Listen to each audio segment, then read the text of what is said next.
Contrairement à d'autres destinations dans le monde, la Polynésie française est un lieu privilégié pour observer les mammifères marins tels que dauphins et baleines. Au Fénois, l'homme peut observer et nager avec les cétacés dans leur environnement naturel. Une expérience rare et réglementée qui suscite autant l'émotion qu'elle éveille la conscience.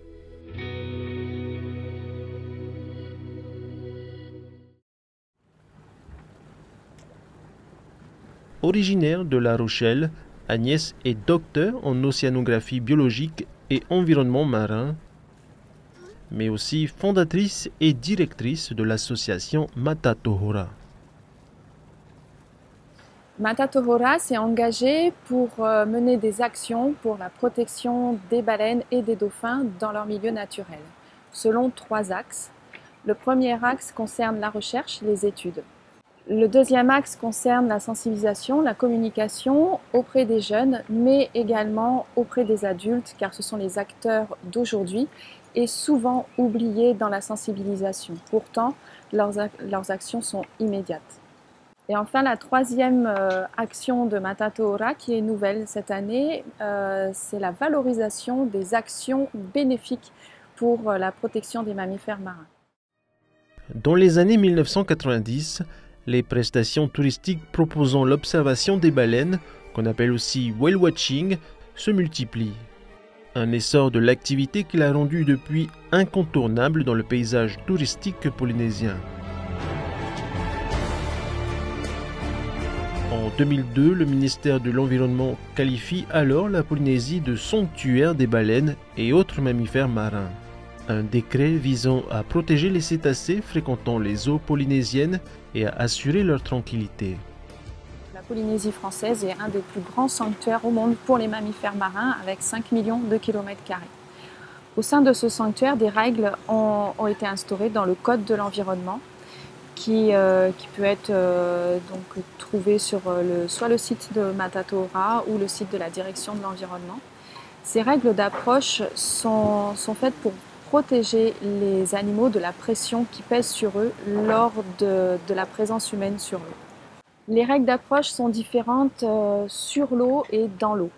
En Polynésie française, nous sommes un des rares pays maintenant au monde à tolérer la mise à l'eau pour aller voir les baleines dans l'eau. D'autres pays ou dom-tom, comme la Nouvelle-Calédonie, ont interdit les mises à l'eau.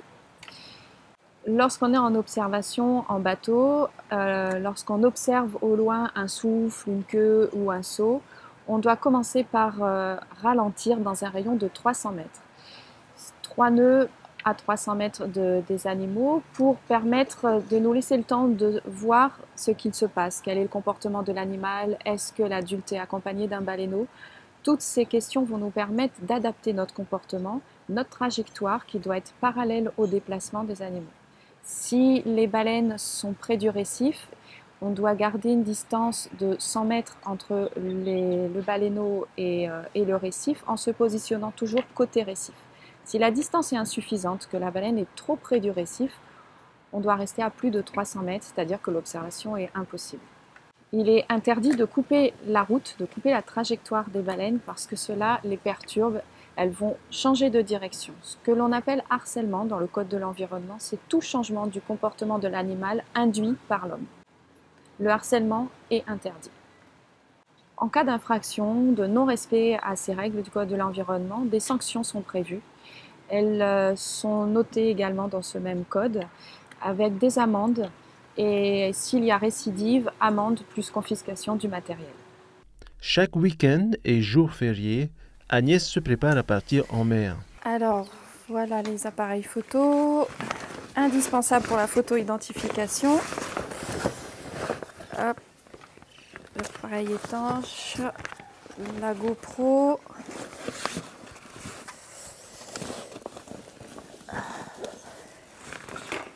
Voilà.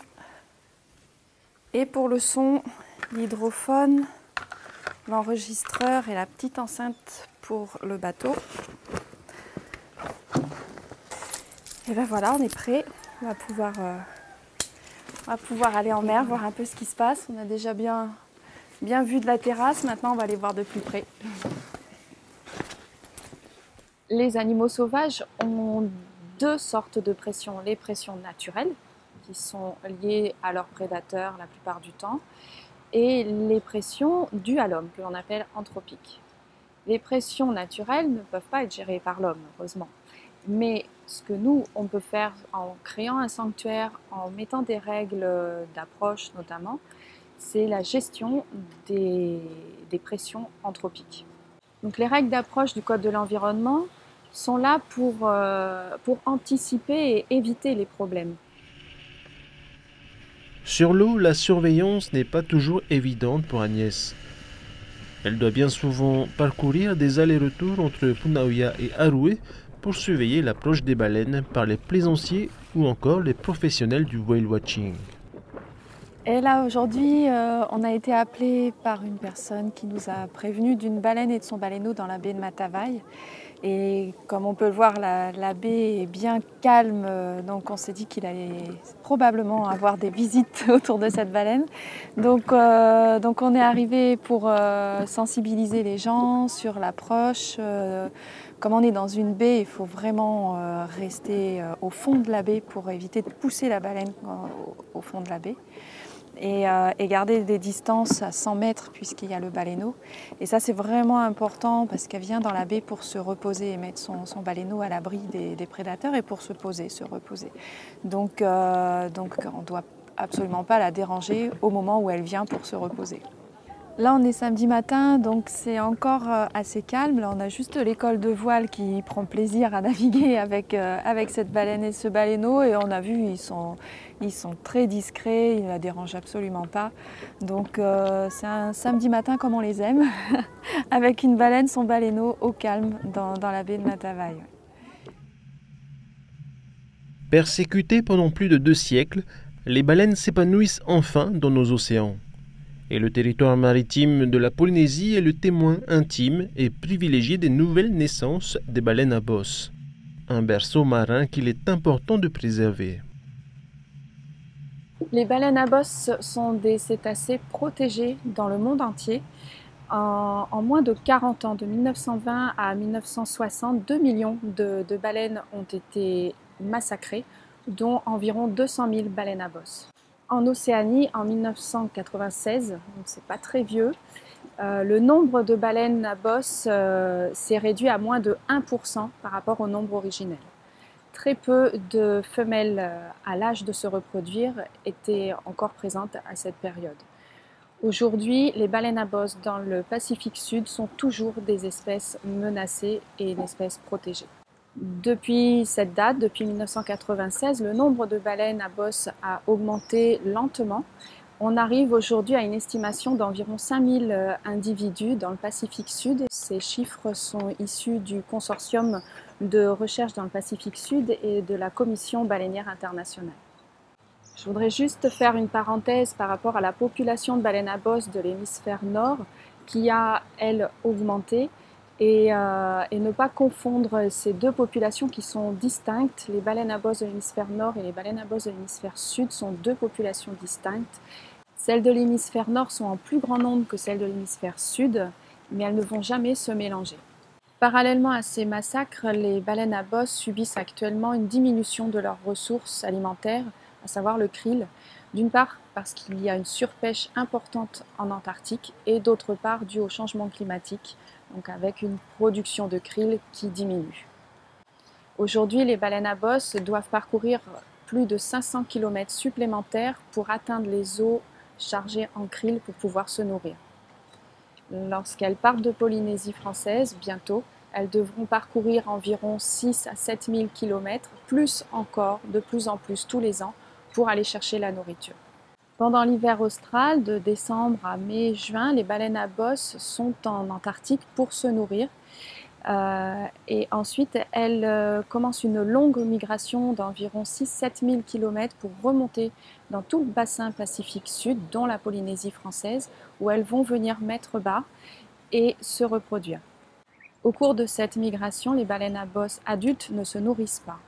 En Polynésie française, le krill n'est pas suffisamment abondant pour pouvoir alimenter ces animaux du mois de juin au mois de novembre.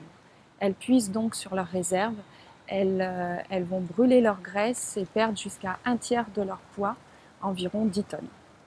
Pendant leur séjour en Polynésie, les baleines vont allaiter leurs baleineaux, ce qui demande aussi une grande dépense énergétique pour la mère. Elle doit également protéger son petit des prédateurs, lui apprendre à se défendre, à connaître son environnement. Donc tout ce comportement naturel de l'éducation, de la protection, de l'allaitement est une réelle dépense énergétique pour la baleine adulte.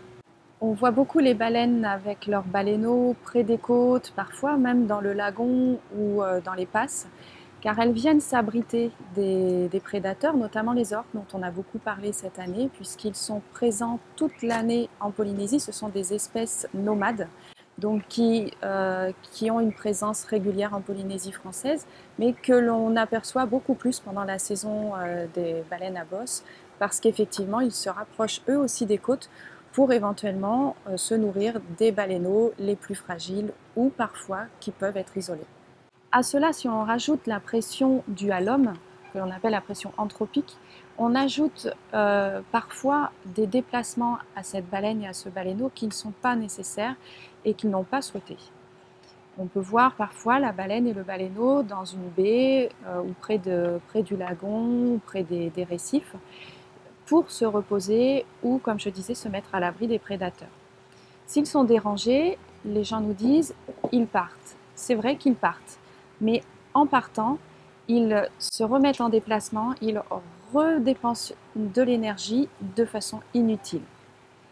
Ce n'est pas approprié ici en Polynésie, notamment parce qu'elles ne se nourrissent pas, donc elles vont puiser dans leurs réserves inutilement pour fuir la pression humaine.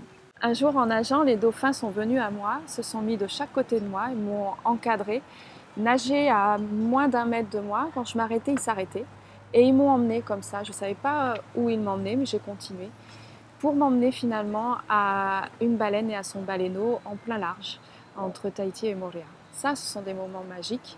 Et on s'aperçoit que c'est dans l'amour et dans le respect que l'on peut vraiment partager de moments inoubliables avec les animaux dans leur milieu naturel. L'attractivité des milieux riches en biodiversité rend ces milieux plus sensibles aux impacts environnementaux. Une étude récente a démontré que les activités touristiques sont des facteurs impactant sur la biodiversité plus important que le phénomène naturel des changements climatiques. Il appartient donc à tout un chacun d'adopter un comportement éco-responsable et respectueux envers notre environnement.